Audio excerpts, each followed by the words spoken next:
വ്യത്യസ്തമായ ശബ്ദം കൊണ്ട് ശ്രദ്ധേയനായ പാട്ടുകാരനാണ് ലക്ഷദ്വീപിലെ അമ്നി സ്വദേശിക്കാരനായ ദിറാർ. KMCCയുടെ ക്ഷണത്തിൽ മക്കയിലേക്ക് സന്ദർശനത്തിനെത്തിയ അദ്ദേഹം പാട്ടിലൂടെ ജീവിതയാത്ര പറയുകയാണ്. മക്കയിൽ നിന്നും സാബിത് സലീം തയ്യാറാക്കിയ റിപ്പോർട്ട് കാണാം. അവർ ഭ്രാന്തനെന്ന് വിളിച്ചോട്ടെ, എന്നാലും എന്റെ ഹബീബേ അങ്ങാണെന്റെ മുഹബ്ബത്ത്. ഭ്രാന്തിനെ കാൽപ്പനികമായി ചിത്രീകരിച്ച ഒരു പാട്ട് ഒമാനിൽ നിന്നും വീണ്ടും ഒരാൾ പാടിയപ്പോൾ മലയാള നാട്ടിലേക്കത് കടൽ കടന്നെത്തി. ഹജ്ജ് ചെയ്താലൊന്നും കിട്ടൂല, അല്ലാഹനെ കിട്ടും.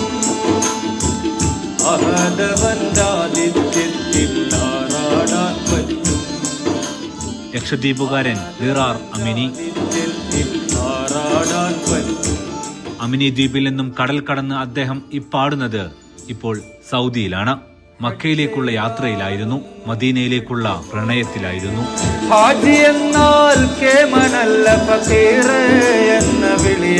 മലയാളികൾക്ക് ഇപ്പോൾ പരിചിതമാണ് ഈ ശബ്ദം. ദ്വീപിന്റെ പാട്ടുകാരന്റെ ജനനം 7 മക്കളിൽ ഒരാളായാണ്. ലിറാർ അമിനി ദ്വീപുകാരനാണെങ്കിൽ ഭാര്യ ആന്ത്രോത്ത് ദ്വീപിൽ നിന്നും. സൗദിയിലെ ജിദ്ദയിൽ വെച്ച് മീഡിയ വണിനോട് പാടുകയാണ് ലിറാർ. അബ്ദുൽ ഖാദിർ യാ ഷാഹ് ബഗ്ദാദി. ഒരു കാലത്ത് രാഷ്ട്രീയ പാർട്ടികൾക്ക് വേണ്ടി ലക്ഷദ്വീപിലെ ഓരോ ദ്വീപിലേക്കും പാടി നടന്ന കാലമുണ്ടായിരുന്നു ലിറാറിന്. ഇപ്പോൾ അതെല്ലാം അവസാനിപ്പിച്ചിട്ട് 1.5 പതിറ്റാണ്ടായി. ദ്വീപിൽ പാട്ടൊന്നും അത്ര സജീവമല്ല, പക്ഷേ അവരുടെ സ്വന്തം പാട്ടുണ്ട്. ആ പാട്ട് ദ്വീപുകാരോ പുറത്തുള്ളവരോ എഴുതുന്നതാകാം. ദ്വീപിൽ അത്ര വലിയ അഗ്രഗണ്യന്മാരൊന്നും ഇല്ല. ചുരുക്കി പറഞ്ഞാൽ അത്ര ഇങ്ങനെ ഇത്തരം സാധനങ്ങൾ ഉപയോഗിക്കുന്ന ആൾക്കാരൊന്നുമില്ല. നമ്മളതായ ഒരു സ്റ്റൈലിൽ പഠിക്കാതെ കൊട്ടുന്നതാണ് നമ്മളെ താളം. നമ്മളിവിടെ മെയിനായിട്ട് ഡോലിപ്പാട്ടെന്ന് പറഞ്ഞിട്ട് നമ്മൾ ഏകദേശം ഒരു 9-12 കുട്ടികളുണ്ടാകും. അതിങ്ങനെ വട്ടത്തിലിങ്ങനെ ഇരുന്നിട്ട് ഒരു ഡോലിക്കവും പിന്നെ ബാക്കിയുള്ളവർ കൈയും പിന്നെ ഒരാൾ നമ്മളെ കൈമണിയും അത് മുട്ടിയിട്ട് ഒരു പാട്ടിന് ഈ 3 താളവും ഒന്നിച്ചുണ്ടാവും. അവർ ഭ്രാന്തനെന്ന് വിളിച്ചോട്ടെ. ഭ്രാന്തായാൽ എന്തു സുഖം എന്ന പാട്ടിലൂടെയാണ് ലിറാറിന്റെ പാട്ടിന്റെ സുഖം ചുറ്റുമുള്ളവർ അറിഞ്ഞത്.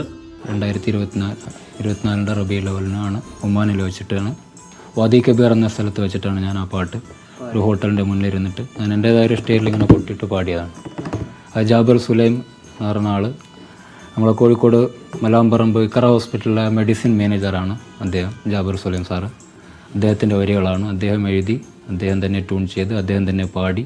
4.5 വർഷം കഴിഞ്ഞതിന് ശേഷമാണ് ഞാൻ പാടുന്നത്.